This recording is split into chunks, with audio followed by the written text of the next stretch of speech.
warahmatullahi wabarakatuh. Alhamdulillahirrahmanirrahim. Puji syukur kita panjatkan kehadirat Allah Subhanahu wa Ta'ala, karena pada hari ini kita diberikan nikmat sehat Islam iman, semuanya dalam keadaan sehat walafiat. Selanjutnya saya akan memperkenalkan diri. Nama saya Muhammad Lutfi. Saya merupakan dosen keperawatan di program studi S1 Keperawatan dan Pendidikan Profesi Nurse di Stikes Mulia Husada Madura. Latar belakang saya, pendidikan saya lulus tahun 2013, menempuh jenjang studi S1 Keperawatan di Stikes Mulia Husada Madura mulai dari tahun 2009 sampai tahun 2013. Selanjutnya saya mengikuti pendidikan praktek profesi nurse di Stikes Mulia Husada Madura pada tahun 2013 sampai 2014. Selanjutnya saya mengambil pendidikan S2 Keperawatan di Magister Terapan Keperawatan di UNUSA, Universitas Nahdlatul Ulama Surabaya, dengan peminatan yaitu keperawatan medikal bedah. Baik, sesuai dengan materi yang saya ampu, di sini saya akan menjelaskan terkait RPS yang akan nanti saya berikan perkuliahan pada mahasiswa. RPS di sini saya masuk dalam mata kuliah keperawatan medikal bedah 3 sesuai dengan peminatan saya waktu kuliah S2. Untuk RPS keperawatan medikal bedah 3, bobot SKS-nya sebanyak 3 SKS dengan pembagian 2 teori, 1 praktikum. RPS di sini diberikan kepada mahasiswa semester 5 tahun ajaran ganjil, yaitu 2022-2023, dengan dosen pengampu yaitu ada Ibu Mulia Mayangsari selaku PJMK, saya sendiri Muhammad Lutfi selaku dosen pengampu keperawatan medikal bedah pada bagian sistem integumen atau kulit serta penyakit yang berhubungan dengan kulit. Ada Bapak Alvin Abdillah dan ada Ibu Fidah. Baik, selanjutnya saya akan mendeskripsikan terkait perkuliahan keperawatan medikal bedah yang akan dijalani. Fokus mata ajar pada kuliah keperawatan medikal bedah yang dibutuhkan kepada pemenuhan kebutuhan pasien dewasa dengan gangguan sistem muskuloskeletal, gangguan integumen, gangguan persepsi sensori, dan juga gangguan sistem persarafan. Pemberian asuhan keperawatan di sini fokus gangguan pada sistem integumen sesuai dengan yang saya ampu di sini, ya, di mana berdasarkan proses keperawatan mengaplikasikan mulai dari ilmu biomedik seperti biologi, histologi, biokimia, anatomi fisiologi, patofisiologi. Ilmu keperawatan medikal bedah ini juga merupakan ilmu penyakit dalam, sehingga kita juga fokus pada bagian farmakologi, bedah, nutrisi, dan rehabilitasi. Gangguan dari sistem tersebut meliputi daripada salah satunya kelainan degeneratif, trauma, termasuk dalam 10 kasus penyakit terbesar, baik itu yang lokal, regional, ataupun yang internasional. Lingkup bahasannya dari aspek pengkajian sampai dengan evaluasi asuhan keperawatan medikal bedah ini, sehingga juga mampu di sini meliputi pada bagian intervensi keperawatan, mulai dari modalitas keperawatan, berbagai kondisi, juga termasuk terapi komplementer. Proses pembelajaran dilakukan melalui perkuliahan interaktif, kolaboratif learning, belajar berdasarkan masalah, dan juga di sini yang terakhir ada praktikum laboratorium. Baik, selanjutnya saya akan masuk di pertemuan yang pertama. Untuk pertemuan pertama di sini akan membahas materi tentang anatomi fisiologi sistem muskuloskeletal. Untuk metode pembelajarannya di sini ada lecture sama quiz. Selanjutnya di sini untuk pengampunya di sini ada Bapak Alvin Abdillah. Dilanjutkan dengan pertemuan yang kedua. Pertemuan kedua di sini anatomi fisiologi sistem integumen sesuai dengan yang materi yang saya ampu. Di sini untuk materi anatomi fisiologi sistem integumen, untuk metode pembelajarannya ada lecture sama quiz. Selanjutnya di pertemuan yang ketiga di sini tentang anatomi fisiologi sistem persepsi sensori, yaitu dengan Ibu Mulia Mayangsari. Untuk metode pembelajarannya lecture dan quiz. Selanjutnya untuk pertemuan yang keempat ada anatomi fisiologi sistem persarafan. Metode pembelajarannya itu lecture dan quiz, ya. Di sini pengampunya yaitu adalah Ibu Nisfil. Selanjutnya di sini yang pertemuan kelima. Di sini masuk kembali dengan saya, yaitu melakukan simulasi asuhan keperawatan dengan gangguan sistem integumen pada pasien dewasa dengan memperhatikan asuhan keperawatan, mengatasi masalah sistem integumen. Nanti kita akan bahas terkait asuhan keperawatan serta konsep dasar perawatan luka. Untuk metode pembelajarannya di sini lecture sama SOCA. Nanti kita akan masuk ke laboratorium untuk pengaplikasian terkait perawatan luka. Selanjutnya pertemuan yang kelima masih dengan saya, yaitu mendemonstrasikan tentang bagaimana cara memberikan perawatan luka yang baik, yaitu memberikan wound care, cara perawatan luka yang baik pada pasien yang mengalami gangguan sistem integumen. Selanjutnya masuk pertemuan yang keenam. Pertemuan yang keenam di sini tentang sistem persarafan, konsep daripada gangguan sistem persarafan pada pasien CVE. Metode pembelajarannya itu lecture dan SOCA. Untuk pengampunya itu dengan Ibu Nisfil Mufidah. Selanjutnya di sini pertemuan yang keenam masuk di sistem persarafan manajemen pain. Untuk metode pembelajarannya itu demonstrasi lab skill. Nanti itu mahasiswa diberikan sebuah SOP melakukan praktek demonstrasi pada pantum di laboratorium skill. Oke, itu dengan saya sebagai pengampunya. Lanjut di pertemuan yang ketujuh. Pertemuan yang ketujuh di sini materinya membahas tentang keperawatan dengan gangguan sistem muskuloskeletal. Di sini akan diampu oleh Bapak Alvin Abdillah dengan metode pembelajarannya lecture sama SOCA. Selanjutnya kita masuk pada bagian pertemuan yang ketujuh. Di pertemuan ketujuh di sini ada demonstrasi intervensi terkait body move body mekanik, yaitu tentang room exercise ya. Untuk metode pembelajarannya adalah demonstrasi dalam lab skill dengan Bapak Alvin Abdillah. Setelah itu, setelah 7 kali pertemuan, baru mahasiswa nanti akan ada evaluasi tengah semester berupa UTS ya, karena poin untuk penilaiannya nanti saya ngambilnya juga pada bagian di UTS. Setelah melaksanakan UTS pada pertemuan yang ke-8 di sini dengan materi persepsi sensori, yaitu dengan konsep dasar glukoma dan katarak, yaitu metode pembelajarannya adalah lecture dengan Ibu Mulia Mayangsari. Selanjutnya pertemuan yang ke-8 di sini ada intervensi juga terkait irigasi mata, tetes mata dengan metode pembelajaran demonstrasi lab skill dengan Bu Nisfil ya. Dilanjutkan pertemuan yang ke-9. Pertemuan ke-9 yaitu tentang materi konsep dasar stroke atau CVE. Pembelajarannya yaitu case study small group diskusi ya. Dan itu dengan Ibu Nisfil Mufidah. Untuk pertemuan yang ke-10 di sini ada melakukan simulasi tentang pengelolaan asuhan keperawatan pada kelompok dengan luka bakar, yaitu ada case study small group discussion untuk metode pembelajarannya, yaitu dengan saya sebagai pengampunya. Dilanjutkan untuk pertemuan yang ke-11. Pertemuan yang ke-11 di sini tentang melakukan simulasi keperawatan dengan gangguan persarafan, yaitu materinya tentang tumor otak. Untuk tumor otak serta asuhan keperawatan pada tumor otak, metodenya itu lecture dengan Ibu Nisfil Mufidah. Pertemuan ke-11 di sini juga ada tentang materi asuhan keperawatan tentang muskuloskeletal ya, serta sistem persarafan, ada otitis media, vertigo dan herpes. Untuk metode pembelajarannya penyuluhan small group diskusi ya. Selanjutnya ini dosen pengampunya adalah Bu Mulia Mayangsari. Selanjutnya pertemuan yang ke-12. Pertemuan yang ke-12 di sini kita akan membahas tentang konsep dasar tentang penyakit kusta. Metode pembelajarannya di sini lecture sama SOCA ya, akan diampu oleh saya sendiri. Ya, selanjutnya di sini pertemuan yang ke-12. Materinya di sini tentang pendidikan kesehatan, tentang gangguan muskuloskeletal, tentang gangguan sistem integumen, di mana ada psoriasis, dermatitis serta osteoporosis. Untuk metode pembelajarannya SGD atau small group diskusi yang akan dibentuk beberapa kelompok, itu dengan Ibu Mulia Mayangsari. Selanjutnya pertemuan yang ke-13. Pertemuan ke-13 ini materinya tentang tren dan isu terkait gangguan sistem muskuloskeletal, integumen, persepsi sensori.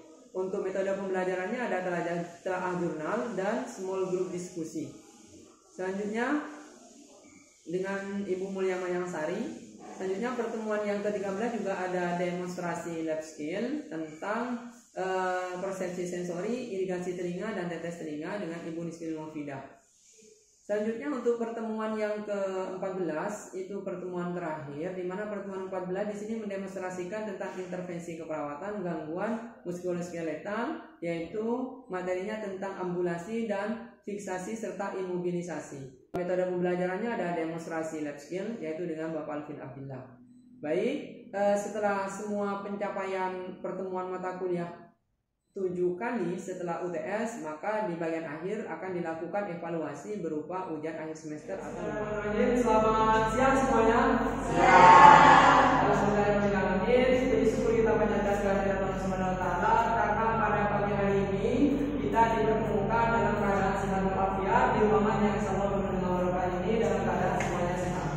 Selanjutnya ada salawat dan salam mudah-mudahan tetap terlimpahkan atas junjungan kita baginda Rasulullah Muhammad sallallahu alaihi wasallam.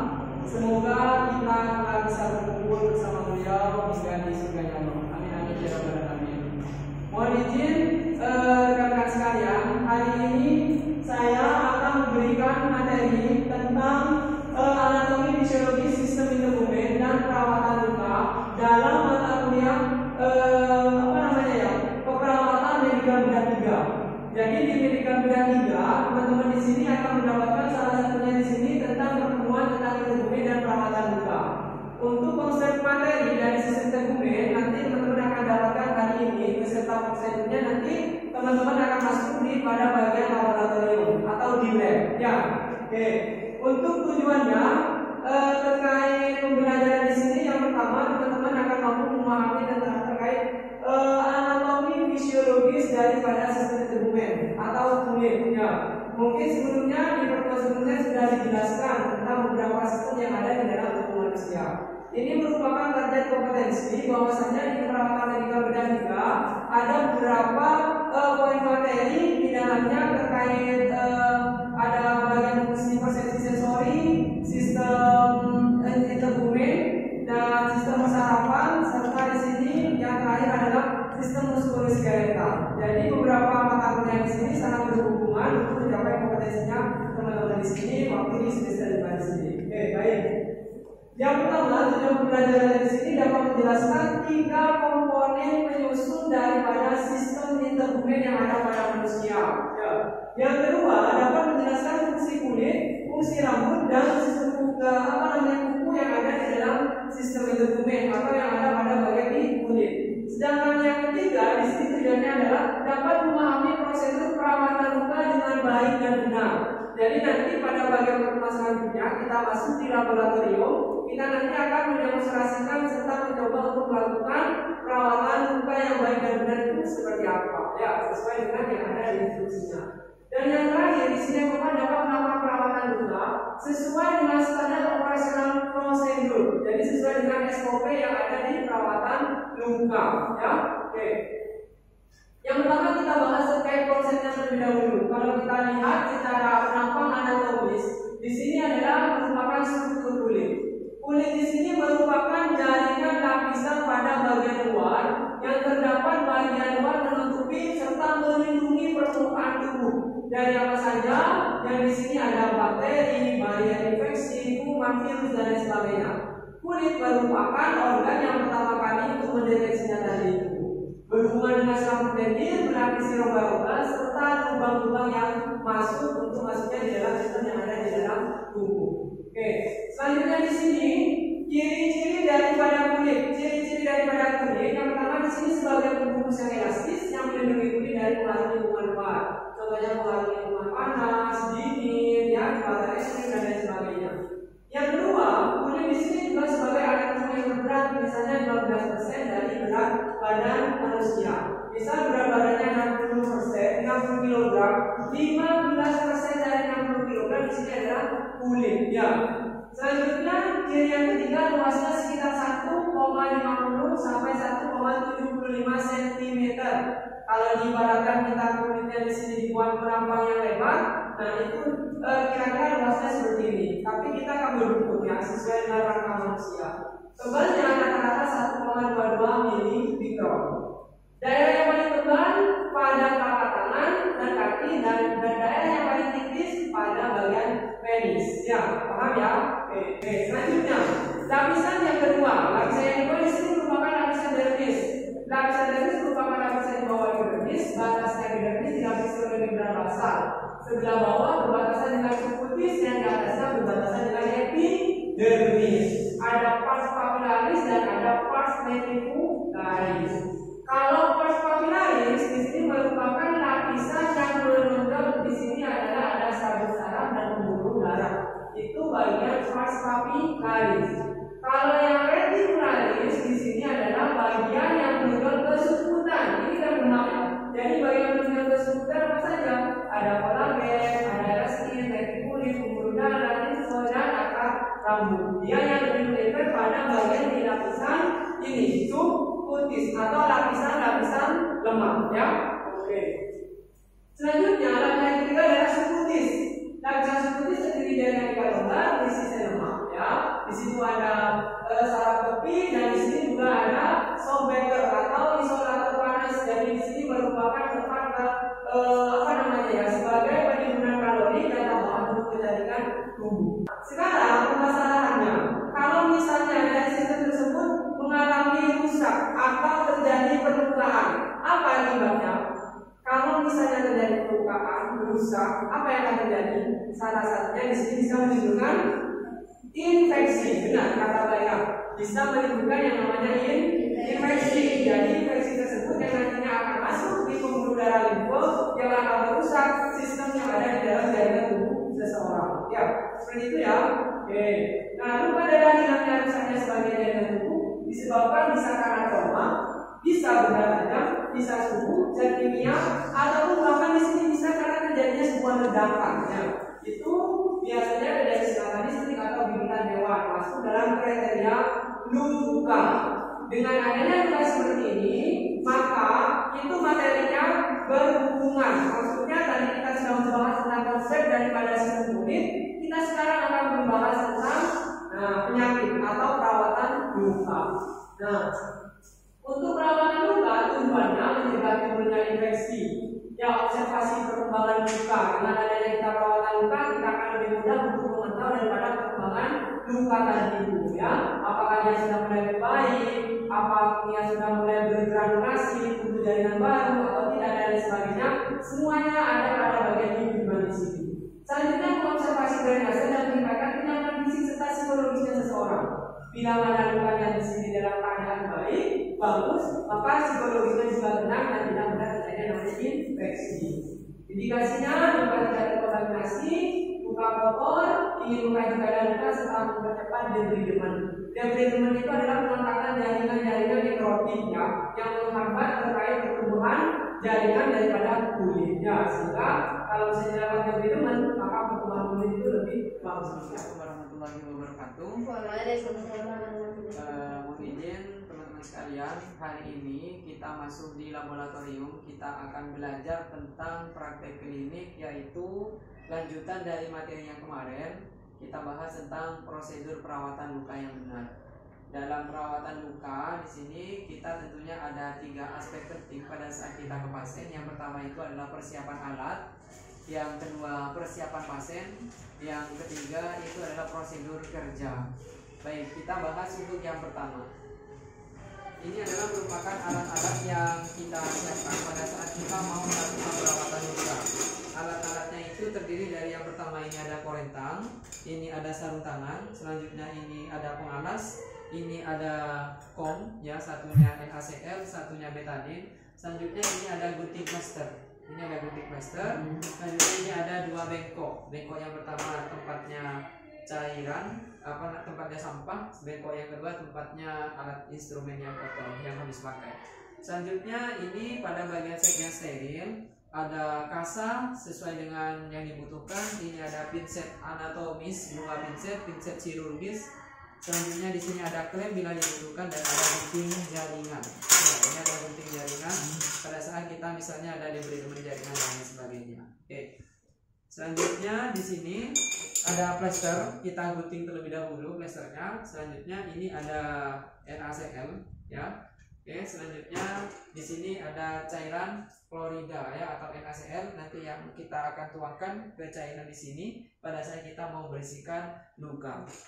Oke, baik teman-teman sekalian, kita masuk di step yang kedua itu kita adalah langsung ke pasien ya. Dengan yang pertama kita salam terapeutik, kita memperkenalkan diri, selamat pagi ya, dengan Tuan X misalnya di sini dengan usia 29 tahun, dia menderita luka pada bagian kanan sebelah kirinya ya, sehingga kita butuh untuk melakukan perawatan luka. Selamat pagi Pak ya, di sini saya Nursufi, maksud tujuan saya akan melakukan perawatan luka ya, dengan tujuan yang pertama ingin mengetahui terkait perkembangan luka, yang kedua mencegah terjadinya infeksi, yang ketiga di sini untuk melakukan observasi daripada luka dan bila perlu kita lakukan yang namanya debridement. Oke. Apakah ada yang ditanyakan sebelum saya mau melakukan perawatan luka? Kalau tidak ada, di sini saya kira-kira membutuhkan waktu sekitar 10 menit untuk melakukan perawatan luka di sini. Oke, privasinya dijaga, penerangannya juga harus maksimal di sini ya. Oke. Baik, itu untuk salam terapeutik. Selanjutnya kita ke prosedur tindakan. Prosedur tindakan, langkah yang pertama kita harus melakukan yang namanya cuci tangan ya. Cuci tangan maka ya, kita lakukan cuci tangan. Sudah selesai, selanjutnya kita menggunakan handscoon ya. Handscoonnya di sini adalah handscoon bersih. Oke, baik.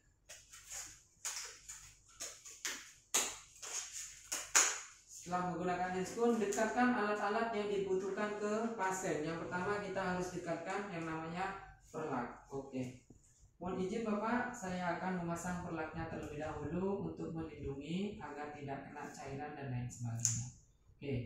Selanjutnya dekatkan nih bengkok, 2 bengkok pasien. Oke. Selanjutnya dekatkan 2 kom. Nah, untuk melakukan perawatan luka. Oke. Selanjutnya kalau sudah selesai, nah ini kita sekarang mau melakukan pembukaan daripada plester. Oke. Dengan cara kita menggunakan yang namanya pinset chirurgi ya. Pinset chirurgi yang ada giginya di sini. Oke. Selanjutnya kita butuh alkohol. Nah, kita lakukan penyemprotan. Permisi Bapak, saya mau melakukan pelepasan daripada plasternya di sini. Nah, kalau sudah selesai, baru kita ke pasien. Nah, perhatikan ekspresi pasien satu persatu di sini ya. Oke, di sini ya Pak ya, saya buka mukanya, taruh perbannya terlebih dahulu. Oke.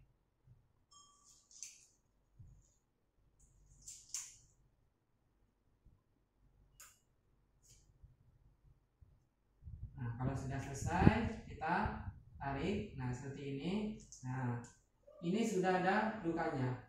Kita letakkan yang, nah ini bagian sampah yang kotor ya.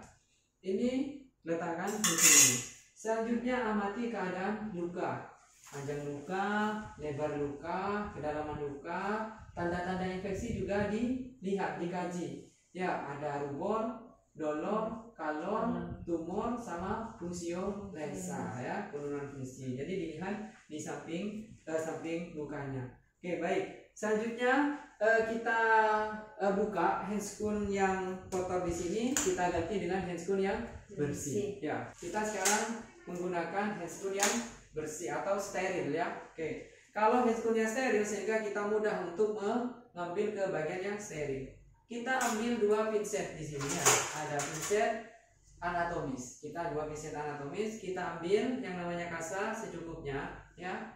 Oke, letakkan pada bagian kom.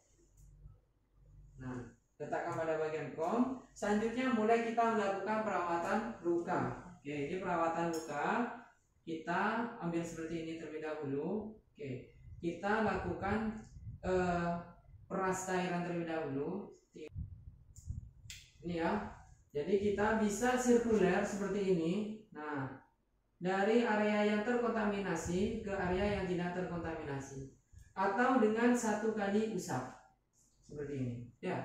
Oke, selanjutnya kita buang ke tempat yang kotor. Kita lakukan 1 kali lagi dengan menggunakan yang namanya betadine ya. Kita peras terlebih dahulu. Nah, kita oleskan lagi. Nah, sebagai desinfektan. 1 kali usap atau sirkuler. Selanjutnya kalau sudah selesai, baru kita ambil kasa yang kering. Kalau lukanya di sini kering, kita cukup berikan kasa yang kering. Kalau lukanya masih lembab, kita kasih kasa lembab. ya dengan dicelupkan ke NaCl. Ini karena lukanya sudah kering, maka kita lakukan penutupan.